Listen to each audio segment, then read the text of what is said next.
Welcome to Bakhita's Blessings, our weekly podcast where we explore issues in the life of the Catholic Church, share the wonderful mission of our parish, and especially seek the guidance of our patron saint, Josephine Bakhita, who leads us in our mission to open wide our doors and our hearts to worship, evangelize, and serve all God's people. I'm Father Mitch Doyen, and I'm pastor of St. Josephine Bakhita Parish, and I'm so grateful that you've joined us for our podcast. He is so amazing, Father Mitch. I know I tell you every week you are amazing, but listen, if you have not heard this man preach, my lead servant, my pastor of the St. Josephine Bakhita Church, you are missing out. Go back to our YouTube channel and listen to how he just broke down the gospel. It was a whole gospel experience that you gave us. But anyway, my name is Dr. Alice Prince, and I am the Director of Communications and Evangelization here for the St. Josephine Bakhita Parish. And today I have my absolute favorite. I know I say that all the time, but listen, she is my absolute fave. I've never said three faves, have I, Father Mitch? So, Father Mitch, can you please lead us in prayer so we can get started? Sure. Almighty God, we ask the intercession of our beautiful St. Josephine Bakhita upon the mission of our parish, and we ask for an outpouring of your Spirit in this podcast, that our hearts might be open to where you would lead us, so that together with all who are participating, we can grow more deeply in love with one another and with your Son, Jesus Christ, all through Christ our Lord. Amen. Bakhita's Blessings podcast is on the way.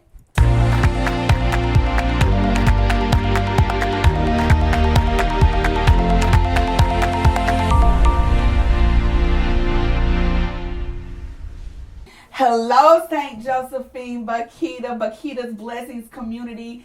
I have my absolute triple fave with us today. This is Miss Kwira Vickers. She is the middle school principal of St. Louis Catholic Academy. And if you know anything about me, you know I love education.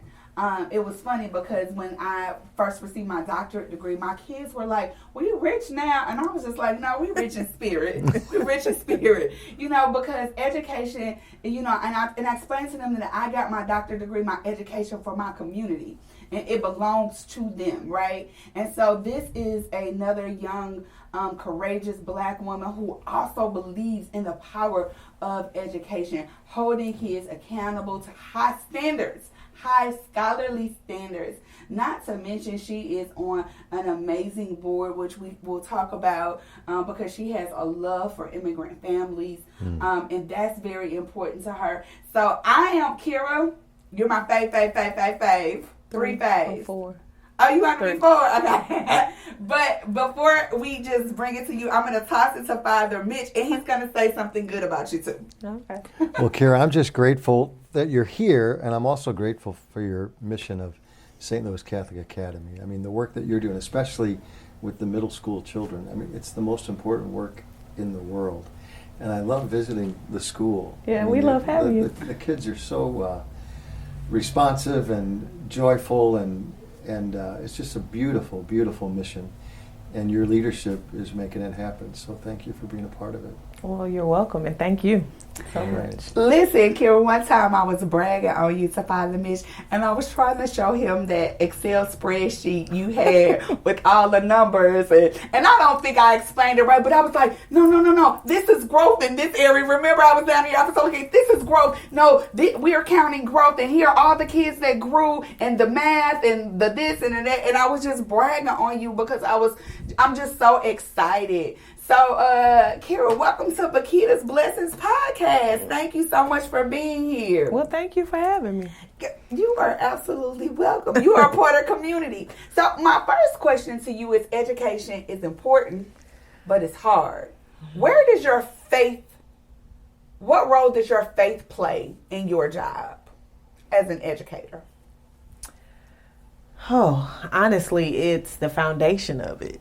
And it's grown over time. I will say that I probably stressed a lot more, worked a lot harder in my earlier years of education when my faith wasn't as strong. So, you know, being older now, being able to reflect back on 20 years of education, I can tell the difference in as I grew personally, as I got closer with God, the work became easier. The balance became, more doable. And the hard decisions are easier to tackle because my faith is just there. It's strong, and it will all work out however it's supposed to. So that has been probably the latest lesson I've had in, let go and let God. And it sounds so easy, but it's not an easy thing to do until you really do lean into your faith and you really do believe that and do it, right? It's one thing to say it. I think I've said it all my life, but here in the latest recent years, I've been able to practice it and do it. Absolutely. I know throughout the day when we have to make hard decisions, you always say, you don't say it to me, but I've heard you say it to others, like, where's your faith? Where's your faith? Faith over fear. Like, Kwira is a constant reminder. And here is the thing. Kwira isn't Catholic. I'm not. But listen, but let me ask God. you, love God. Yeah. You're not Catholic. But let me ask you this question. How does it feel to have somebody next to you, your friend, one of your good friends, that's so Catholic, you working in a Catholic space, but not Catholic? Like, what does that look like for you? Well, what I say is you're Catholic enough for both of us. And she believes she's going to convert me to Catholicism before this school year is over with, probably. But, it's so surprising. I didn't know what to expect. Even I'm thinking back to my interview. And they started the interview, can you pray? I was like, oh, okay, me? Okay. But I love Mass. I'm shocked at it, but I enjoy Mass. I really do. I love, your sermons and how it is school appropriate for the kids. I feel like, sometimes I need that broken down. So it's just, it's so much, it's so hard to put into words, but working for a Catholic school, honestly, is kind of a relief. There have been situations where I've talked to students about a decision they made or something that was going on, a conflict mediation with two students, and I couldn't bring up God. I couldn't bring up, just like moral, religious life lessons, things that are just so applicable to the situation, but in other schools I wasn't able to. So now it's freeing. It's like, I can love God openly. I can also use what I've learned in my personal life that's rooted in God and rooted in faith, and I can actually share that with my students. I can bring it up when talking to parents about them having low expectations for their kids and how words have power, and and so it's freeing. You know what? I have never heard anybody say it's freeing, and I see it. I also love when we have teachable moments, when I help you see the women of faith in Catholicism, where I help you to see your black skin in Catholicism, and you're like, oh wait, I didn't know that. And I love how Father Mitch is like a ride or die for us, approachable. I'm like, but Father Mitch, we need this or we need that. And, he's like, oh, okay, he's like Superman. He comes to the rescue all the time. I think I've got to the point where I'm like, well, can we call Father Mitch? You are like a household. Pray to Saint Josephine Bakhita. That's what works, right? But I love your zeal with Catholic education. I love how you're like, okay, but how can we make this Catholic? Even Math Week, we found a way to put some Catholic in there. Women's History Week, a month, we found some way to put some Catholic in there. When we had Black Catholic Month, we had, everything, Black History Month, we still made it Catholic. We did Advent. We talked about the different colors and the different seasons. And Kwira is always on board. And that's why she say, God is going to transform her. Because sometimes She's more excited about anything. She's like, the kids come up. Is it church today? Kira like, is it church today? Or we don't have church. But I appreciate your excitement for Catholic education, and we need more educators like you. To bring that excitement and just to understand that God part, and keeping the main thing. So I appreciate it. Before I toss it to Father Mitch for a question, I want you to talk a little bit about the board you sit on and why that's so important, what the mission is. I had an opportunity to attend a trivia night with you, and we had a lot of fun at that trivia night, but it was to raise money for a good cause. So talk a little bit about that organization, because Father Mitch, I'm then going to toss it to Father Mitch, because Father Mitch you guys share the same heartbeat. Okay. Wait till you hear this, Father Mitch. You're going to love it. Sure. She's going to be your triple fave too. Okay. Got it. So I have recently joined the board of an organization here in St. Louis called Kindness Begins With Me. And Kindness Begins With Me is an organization that helps refugee families get acclimated to St. Louis, learn how to drive, take English classes. And so we are an organization that is, nonprofit, but all about helping those legal immigrants, find St. Louis as their home, find a safe haven, become a part of society, learn what they can learn, and just, take care of their families and be as American as they want to be, and be welcomed in this country and learn. And so, driving lessons, English lessons, but we've also started doing know your rights lessons, just because of the climate and time that we're in. We've had families that just don't know their rights. They are here legally and they have rights, and there are things that they can know to just, make their lives easier. And so that's a lot of our focus right now. Always, trying to figure out how to raise money. We are an organization that has really been hit by the change in presidency. And so, we were used to receiving a nice amount of federal funding, and that has been dropped down to what you would consider almost nothing. So we're, trying to ramp up those efforts in giving and donations and things like that, so that we can continue doing the work. Okay, but kindness begins with me. Okay. Exactly, and you're a kind person. I mean, it fits.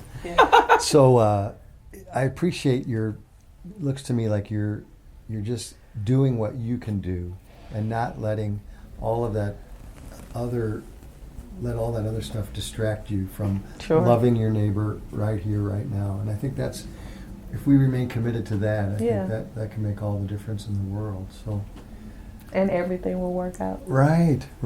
That's your faith teaching you that, right? That part. Yeah. So I guess that was going to be my question. Okay. As you were talking about the funding drying up, and maybe I'm mirroring this question from me to you. How do we stay hope-filled in the midst of so many challenges? God is. God is. Right. God is. I wish I Yeah. could sing. God is. God is. And I'm glad you brought it up and brought it that way, because I find myself in circles with my friends and my family, and it's just negativity. It's so much about what's not going right and what's not happening. But there's so much that's still happening, and regardless of what happens in this country or another, God is. God is. God is still God. Ooh, this chills. You preaching, girl? Are you almost Catholic? I'm telling you. Because that's what God said to Moses in the fire. That part. Just tell him that God is. Right. And that's the beginning, the end, the middle. And so because I believe that, because that is literally inside of me, there's just always hope. There's just, there's just always. And so we're doing things like Kindness Begins With Me. We're reaching out to other organizations that are doing the same thing. I think this is a time where we can keep our minds focused on the things that are going right, but also the people that are right, the things that are happening, the people that will donate, the monies that will come in, and so we're, taking our energy and placing it in the positive realms, getting with other organizations that are finding new ways, that want to join together. We're going to do a pickleball tournament. I wish I could think of the date because it's like such a thing now with we'll put it on our website. We'll put it on our website. I'll get you the information. That's how I hurt myself with pickleball. I don't remember that. I feel like I was the pickleball champion, and then I had an injury. Okay. But I love pickleball. I was going to play. No. All you have to do is stretch. I didn't stretch. Oh, okay. Yeah, it was my fault. Yeah. So we'll put it on our website. It will help further the mission. We'll continue to pray with your organization. I know we have a strong advocate in the St. Louis Archdiocese, Marie Kenyon, who's like the biggest advocate I know. Okay. It's God, then it's Marie Kenyon when it comes to advocacy. So we'll definitely do our role. So thank you so much for sharing your story, sharing your vulnerability. We want you to stay with us. Father Mitch is going to break open and break down the gospel, and it's about the blind man. And I got some questions for you, Father Mitch. Listen, if you have not already subscribe to our YouTube channel. Right now, you probably see something scrolling on your screen telling you to subscribe. If you want to just go to church with us, worship with us, go to stbakhitastl.org. All the happenings are right there on the website. We see you, our TikTok family. We see you, our Instagram family. We see you, our Facebook family. And I promise I read all the emails that you send me. Even the ones you send me, but they're not really for me, they're for Father Mitch. I promise you I'll forward them all because everybody loves Father Mitch and we love him too. So listen, Bakhita's Blessings family, stay with us. Father Mitch is going to break open and break down the gospel. So this week's gospel, so first of all, we're still in Lent. So I hope you are growing deeper with your relationship with God. Father Mitch has truly just given us some gems to chew on, and I appreciate our lead servant for that. But this week, it's about the blind man. And I got some questions about the blind man. So Father Mitch, can you break open and break down the gospel this week? I'm anxious to answer your questions, so let me hear those first. Okay. You might answer them when you break open and break down. I'll see. Okay. So this is another beautiful story from John's Gospel, and together with the story last week of the Samaritan woman at the well, and then next week will be the raising of Lazarus. These three stories, all from John's Gospel, are really at the heart of the journey of people's movement into the Catholic Church. And really it can be for all of us an opportunity to walk with Jesus. And the theme that I've been kind of trying to weave throughout our Lenten journey is friendship with Jesus. That's all. God desires us, and Jesus wants us to be in a deeper friendship with him. And so all the questions that he asks as he encounters the woman at the well, and this week the man born blind, and then next week Lazarus, it's Jesus' own vulnerability in relationship with us. And he's really just asking us to be his friend. And it's, sometimes I say he's asking us to be his bride, his spouse, his intimate friend. It's all happening in all of these stories, and this man born blind is another way of looking at our friendship with Jesus. Absolutely. Let me tell you, so I say, this is one of my favorite stories. I said this story, and I said the story about the stone that was rejected, right? And the reason why I say that this is my favorite story is because although God healed the blind man, he healed him his physical blindness, right? The Pharisees who didn't believe him were still spiritually blind. Right. And for me, as I'm always looking for life applications, I'm looking at when are there times that I, Alice Prince, is spiritually blind. Right. What does that movement look like? You know, we have talked about our blind spots, but being spiritually blind is something deeper. And so I was having a conversation with Rakia today, and I was like, you know, Rakia, for me, it is being the best version of myself each day. And as Catholics, we do an examination of our conscience before we go to sleep. And for me, when I do that examination of my conscience, one thing I look at is, where was I spiritually blind at? Where did I not show God's compassion and care? Not Alice's standard of compassion and care, but God's standard of compassion and care. Right. Because it's two completely different standards sometimes. Sure. The other thing, Father Mitch, and I'm about to preach right now, because this is another part that I love about this gospel, is that all the disciples of Christ, children are God's light. And the light is about his truth. But when a blind man came out and could see, there were some people that could not recognize him because he could see. There were some people that was like, okay, no, this is the man. But there were some people that just didn't believe it, could not recognize him because now he had sight, because he was born blind and now he can see. And there were some people that just did not recognize him. And so for me, that part is so poignant and so important and so crucial for us not to miss, is because sometimes when we become spiritually adept, when we become spiritually in love with God, when we become washed anew, when we become part of his church, his kingdom, it's going to be some friends of us that's not going to be able to recognize us, because our old self is not like our new self, that we have shed some of that old skin. So it's going to be some circles that we not going to be able to go back around, because they're not going to be able to recognize our some new people self. that don't go with you. Yes. Right. And so the way John breaks open the story, Am I saying it right? You got it exactly right. So in a way, and sometimes it's even funny, right? And the disciples, John picks on the disciples sometimes, because they start out with the question, well, whose sin is it that caused this man to be born blind? Which is just an opening for Jesus to say, stop that nonsense. It's not about anybody's sin, not his or his parents, or that's not what this is about. And then Jesus introduces himself again as the light, which has come into the world. And in a similar way, as people can't recognize the blind man once he's healed, they don't recognize Christ. And it could be that they're blinded by the light, or they're choosing to remain in darkness. And for me, that's what it is. I think I've said this a few times.